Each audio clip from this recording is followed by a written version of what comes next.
Hey everyone, this is your pilot speaking. With all the recent news and excitement around CS2, I decided it was finally time to learn CSGO. I did have some experience in the genre with other games like Call of Duty Search and Destroy, Rainbow Six Siege, and a couple others, but to be honest, it is incredibly daunting to know I'm 10 years of learning and playing behind the community. Now if you're new to CSGO, also known as Counter-Strike Global Offensive, it was initially released in 2012. It's a 5v5 objective-based first-person shooter with two opposing teams known as the terrorists and the counter-terrorists. Pretty simple. They're competing in game modes to complete the objective, i.e. plant the bomb or kill the opposing team. Overall, this game is really simple and easy to pick up and play, but is incredibly difficult to master and can take years and thousands of hours, and you might not even master it. But have no fear, you can still pick up CSGO and climb the ranks in no time. And in this video, I'm going to discuss what I did in my first 100 hours to learn CSGO and climb the ranks in 2023 with next to no experience. You don't believe me? With less than 100 hours, I climbed the ranks to Master Guardian, and I started like this. I'll be going over settings, hotkeys, crosshair, community workshop maps, and my own experience and my thoughts and tips and tricks at the end of my 100 hours so you can start with a better idea of what to do and what's going on compared to me. First things first, you should start with settings. I particularly don't play on a stretched resolution. If you have been following or watch any sort of esports with CSGO, a lot of professionals and players will play on a stretched screen and resolution. I don't particularly enjoy playing like that. It makes the game look really weird. So I just left it as my monitor's default. This will be different based on what your monitor is or what you would like to use. And the overall quality should be fine. I left mine, again, basically default. I have a computer with a 3080, so I don't really have any issues. Again, if you have a different system, these might change. Main things I changed were motion blur. Take that off. I don't know why games have motion blur. There's no reason. Stop it. Stop. Okay. Why is there motion blur? The next will be some keybinds and movement keys, particularly one, jump. I put on mouse wheel down. It's really important through CSGO that you can jump in and out of ledges, and the movement is actually quite important. And you have to be able to crouch jump onto ledges and maneuver the map efficiently and quickly. And spacebar, to be honest, just doesn't cut it. So I really recommend, I know it's going to be weird. It's really weird to have mouse wheel down as your jump button, but I highly recommend it. And once you get used to it, it's super smooth and it feels much better. Just trust me and you'll get used to it, I promise. I also like control as your crouch. Other than that, I left most things default. The use, like planting your bomb or defusing, is just on F. Reload on R. The only other thing I did particularly change is I changed my grenade and my flashbang to Q and E, which is right next to WASD, right? Quick, easy throws without me having to move my hands a whole lot or push forward to cycle your nades. I just found it really easy for me, and I kind of like that. You can do them as well if you want with smoke grenades or Molotov grenades. I just haven't. I just go through and cycle my grenades. That's personal preference. And that's really about all I changed. Settings on this game, it's a very simple game. And you don't need to change a lot or mess with a lot for it to run mediocre okay, because it is a 10-year game. There is still some issues with it, as you will find to come. So now with settings done, I want to go into something else. Now, a strength of CSGO being a 10-year-old game is its robust community workshop. And these are so helpful in learning without having to jump into the fire of live matches. Now in your workshop maps, before they will show up in CSGO underneath your workshop maps here, you would click play. Your drop down menu here has training course, workshop maps, community server browse. Workshop map, you'll see I have a bunch here. Before they will show here though, you'll have to go to your Steam workshop. You'll just click on library, the game workshop, and you can search these particular names. The first one I really enjoy is DualBit's Top 30 Teams Crosshair Generator. I really enjoy a crosshair, and you don't want to lose it with all of the utility going out. So I just go in here and I find one that I feel like it looks good and I can see it pretty well based on whatever resolution I'm on. And I just use that, and I find it very useful. and quick and easy, painless compared to messing with in there. The next one I would recommend is Aimbots. This is training map to mess with. You can practice warming up with your AKs, with any gun. There's all of the guns in there. There's a bunch of bots. You can have them move, stand, go further, lock down certain areas, and really kind of just practice using the guns in the game, practice your recoil sprays. And it's honestly so useful and one of my favorite things to use. And I will show you some of the gameplay with them in just one moment. But this is how you at least get it there. You'll just click the subscribe button and then it'll install with your Steam. That's fine. The last things I really enjoyed is the YPRAC guides. You don't have to have all of these, but I find them really, really useful. They're honestly the best thing I have found in learning CSGO. Now, these are really cool in the fact that they will show you how to peek a map, how to enter a map, how to throw smokes, mollies, flashes, how to pre-fire corners, which corners you're checking, and it's all free and just on bots, and it gives you a real good idea to how to play the game, how to just move through a map without jumping into the live fire maps and dying and having your teammates yell at you because you're bad. So these are really, really fun, and they actually make them pretty cool with bullseye targets. They got challenge modes, and I really found that these helped me excel in my games very quickly the more time I spent in here, because then when we got to these maps, I was really ready and I knew how to throw some smokes to help the team and or myself if I'm by myself, like a 1v2 situation. I had some things in my pocket like, oh, I have a smoke I can throw here, and then cross to aim main, and etc, etc. And it helps quite a lot. I really, really recommend. You don't have to do all the maps. You could just pick a couple to start out, whichever maps that you're interested in. I installed most of them because I really enjoyed them, and eventually I do want to learn all the maps really well. So I just did it in general. There's a bunch of them. Highly recommend. Probably my favorite community workshop maps that I found, and I will show you some more as we go. But that's how you install them. Once you install them and subscribe, you'll probably have to reboot your game, let them install, and then again, you'll just, from your CSGO main screen, you'll click play. It'll be on official matchmaking more than likely. You'll click this drop down here in the top left, go down to workshop maps, and they'll be right here. And the first one I'll go over is the Crosshair. The DualBits top 30 Crosshairs. Really simple, easy, fun. I hate messing with the Crosshair UI in this game and in Valorant. I find it to be like overcomplicated. I wish they just would be like, here, I want a small, you know, green cross with a hole in the middle, right? And that's, you click it and it changes, and this saves your through your game. So if I were to leave this crosshair here and go hop in a game, I'll have this exact same crosshair. I personally really like electronics with the white cross with no hole in the middle, but there's quite a few, and you can sit here and mess with them. There's also bots in here you can mess with too. Oh, I'm not enjoying that. That one's not horrible either. So you can sit here and mess with them and shoot the bots and try and get some nice shots with it. Wow. I haven't played anything today. Okay, I promise I did get good at this game a little bit. But it's really nice. You can sit here and mess with. There's a bunch of them. And they also let you mess with, I believe, just changing colors and messing with it yourself if you would like to as well here. And that's about it for the crosshair ones. Now you just quit game, hop back out, it'll go into here.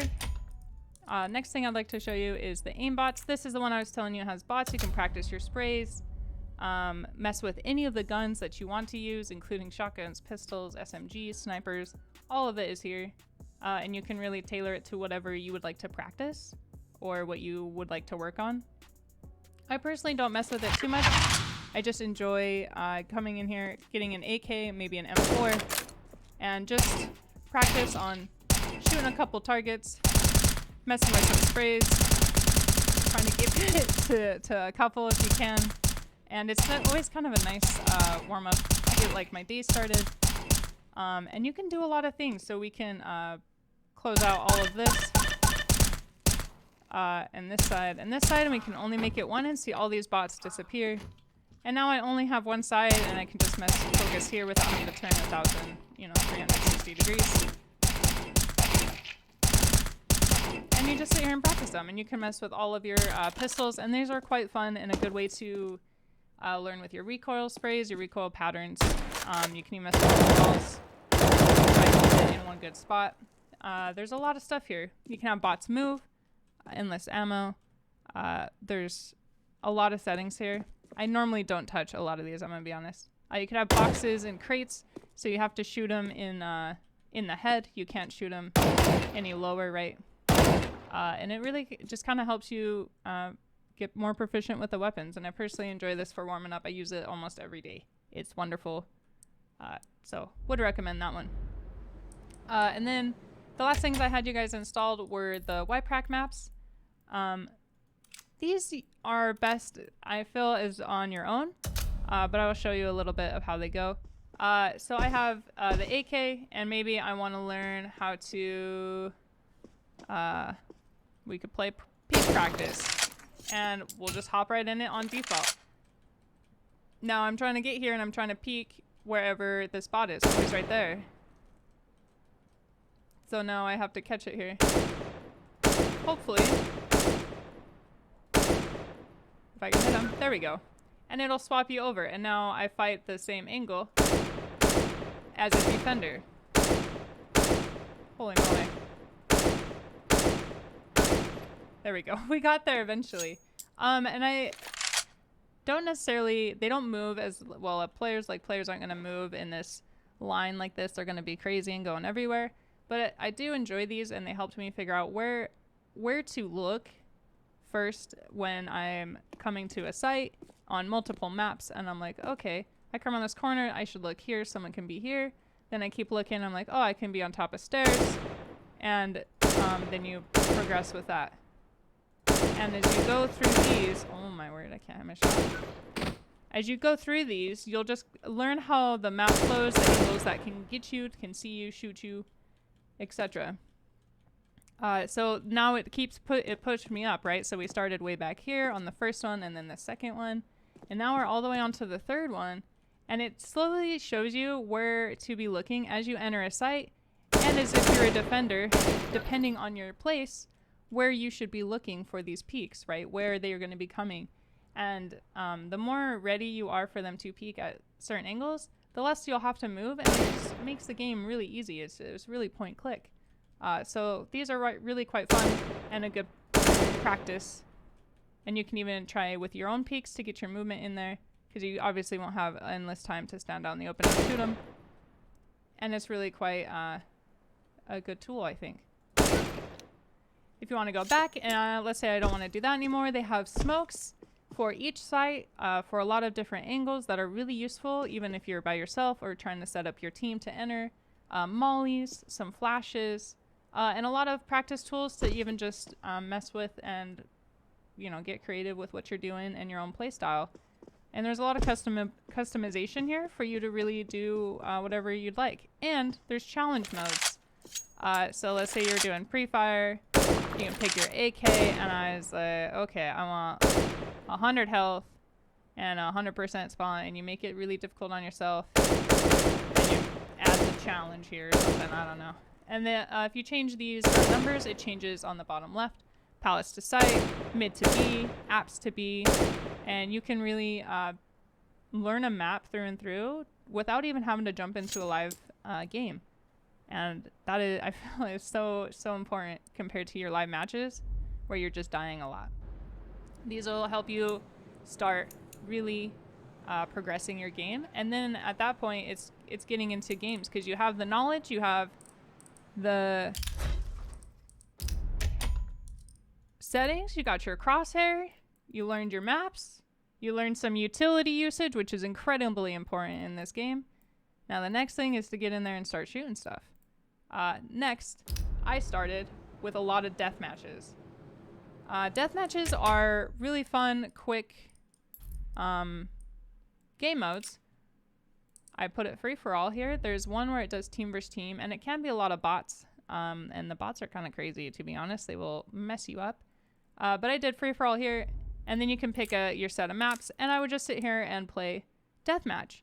Now, I find these really, really fun and a good way also to learn the game without the stress of like a 5v5 and your teammates yelling at you in ranked games, because this is just running around shooting stuff. Now, you're going to be dying a lot, but there's a few things I really focus on when I play Deathmatch. One is my crosshair placement. Where am I looking?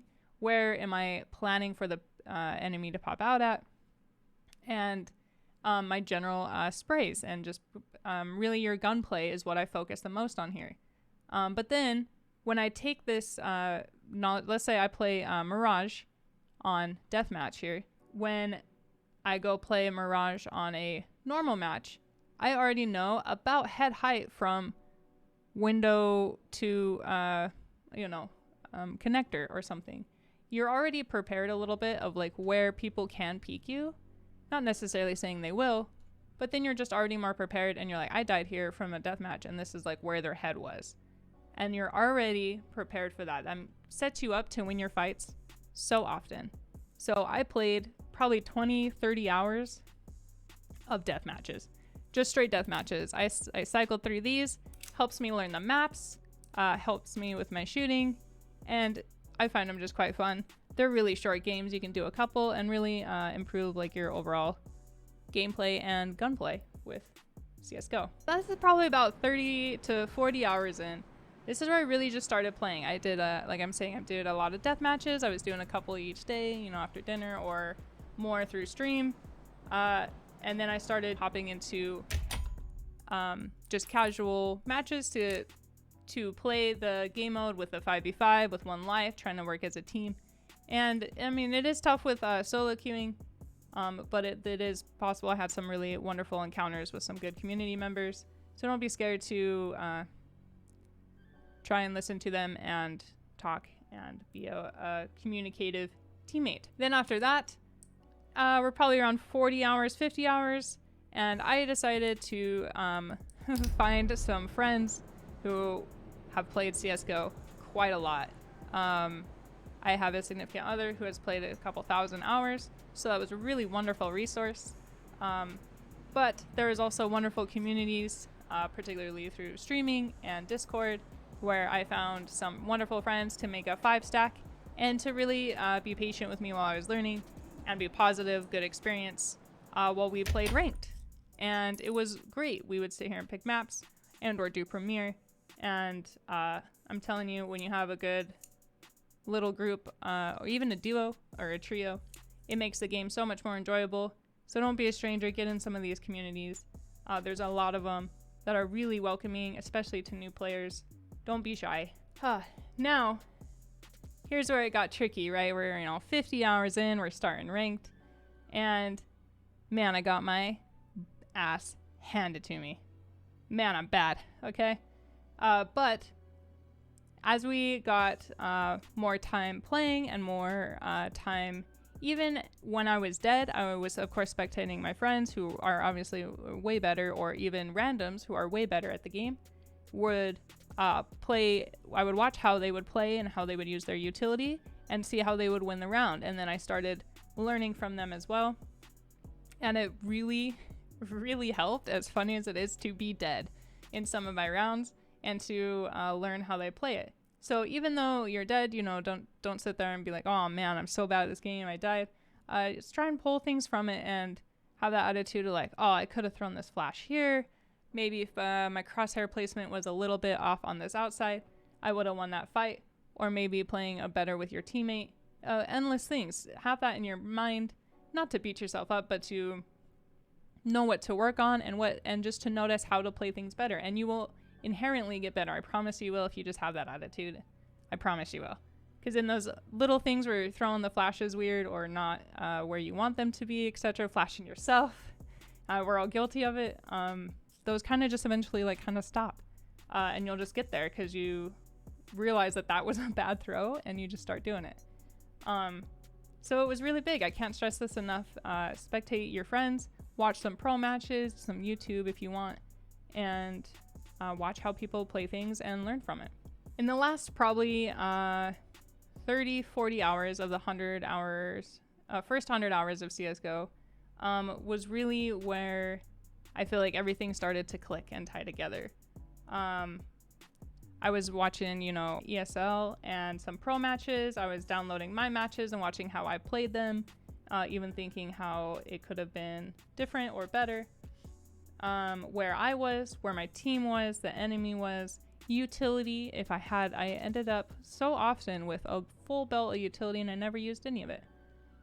So I started learning how to use it more, when I should have, and just making those conscious thoughts of when you're watching your matches being like, this would have been a really good idea. Of course you don't think about it in the moment, but now that you've gone over it in your head later, in that next moment, if you're in that same situation, which happens kind of often, you'll be like, oh, I have a molly in my pocket, let me throw that. And then you play it a very different way and you start getting way better. Way better. And it's where it all tie together, between practicing your crosshair placement in death matches and your gun sprays in death matches, to smoke throws on the YPRAC and flashes. Again, just more death matches. You learn the map by running around them. And that's where it just all clicked and it all came together. And we just played ranked with a 5-stack to 3 to 5 people, including myself. And got to Master Guardian Elite recently. But at previous, when I was recording this, we deranked back down to Master Guardian 2. So I'll say we're Master Guardian 2, but we did get Master Guardian Elite. With not many wins here. I'll tell you, right? 66 wins. And I still have a lot to learn and progress, but it is such a good start for 100 hours. And I think if you guys use any of these tips and tricks, community workshops, from my experience, I think you guys will get out there and do way better than I did. In that last little bit, my last tips and tricks would probably be going with an open mind. It's a difficult game. It is also 10 years old. You're not going to learn it in a day. You're not going to learn it in a week, maybe not even a year. I still have so much to learn, and the first 100 hours were really fun and really difficult. But once it started coming together, I am addicted. I'm having so much fun with this game. It's wonderful. Communicate with your teammates. Be nice. I know everyone says this. You're like, wow, guys, all the teammates are mean. They yell at you. Yeah, I mean, that does happen. You know, it sucks. But I did have some really wonderful experiences with some solo queuing. And so don't just instant mute. Mute them if they get to some point. But give them benefit of the doubt. There's a really wonderful people in the community. After your rounds, go back and think how you played it differently. You could watch them. Maybe even ask your friends. Death matches, workshops. There's a lot of workshops in that in the Steam community that are all really cool, and I would recommend just honestly browsing through it and having some fun with them. And then find a community. Find a community for Discord and games, and to not always have to solo queue. Games are better with friends. They're meant to be with friends. Find yourself a community with Discord or anything like that. And that's really all I have for you guys. Final thoughts, I guess. I'm addicted to CSGO. I'm so excited for CS2. I can't wait to actually be here for a CS release. I love FPSs, so it's nice to see their next one come out and be here for it instead of, I missed the initial hype with CSGO and 1.6 and etc. So this will be really cool, and I'm quite excited, and I'm really excited to learn. And we'll get tip-top shape before it releases, and we're just going to have a blast on CS2. Thank you guys for being here. Have a wonderful rest of your day. Bye-bye. Bye-bye now.